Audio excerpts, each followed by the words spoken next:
Welcome to வானவில் கதைகள். பஞ்சதந்திர கதை, ஆபத்தில் உதவும் புத்திசாலித்தனம். ஒரு அழகான காட்டில் ஒரு பெரிய நாவல் மரத்தில் ஒரு சுறுசுறுப்பான குரங்கு வாழ்ந்து வந்தது. அது தினமும் கிளைகளுக்கிடையே குதித்து விளையாடி மகிழ்ந்தது. ஒரு நாள் ஆற்றில் இருந்த முதலை மரத்தருகே வந்து ஓய்வெடுத்தது.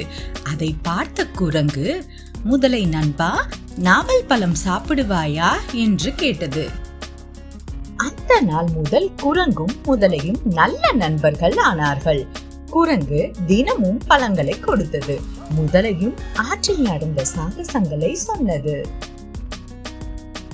ஒரு நாள் முதலையின் மனைவி, இவ்வளவு இனிய பழங்களை யார் தருகிறார்கள் என்று கேட்டாள்.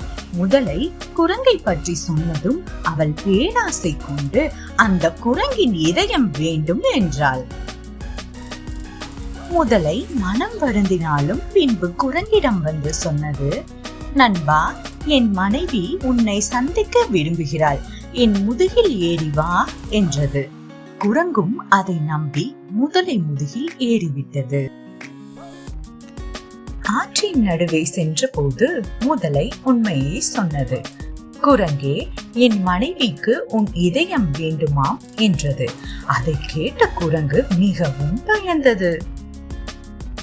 ஆனால் குரங்கு உடனே யோசித்தது. பின் முதலையிடம், நண்பா, என் இதயம் மரத்தில் தான் உள்ளது, அதை எடுத்துக் கொடுக்க மீண்டும் மரத்தருகே தான் நாம் போக வேண்டும் என்றது. முதலையும் அதை நம்பி மீண்டும் குரங்கை மரத்தின் அருகே கொண்டு வந்து விட்டது. மரத்தில் ஏறி பாதுகாப்பாக அமர்ந்து கொண்ட குரங்கு சொன்னது, முதலையே, என் இதயம் உடம்புக்குள்ளே தான் இருக்கிறது, என் உயிரை காப்பாற்றிக் கொள்ள பொய் கூறினேன், நீ நம் நட்பை மதிக்கவில்லை, அதனால் என் புத்திசாலித்தனத்தால் நான் தப்பினேன் என்றது. முதலை அதன் செயலுக்கு மிகவும் வெட்கப்பட்டது.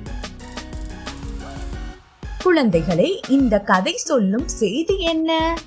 எப்போது ஆபத்து நேரிடினும் புத்திசாலித்தனமாக யோசித்தால் நம்மை நாமே காப்பாற்றிக் கொள்ளலாம்.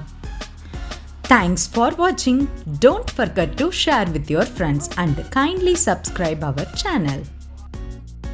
Real Hero, the upcoming story. Stay tuned with us.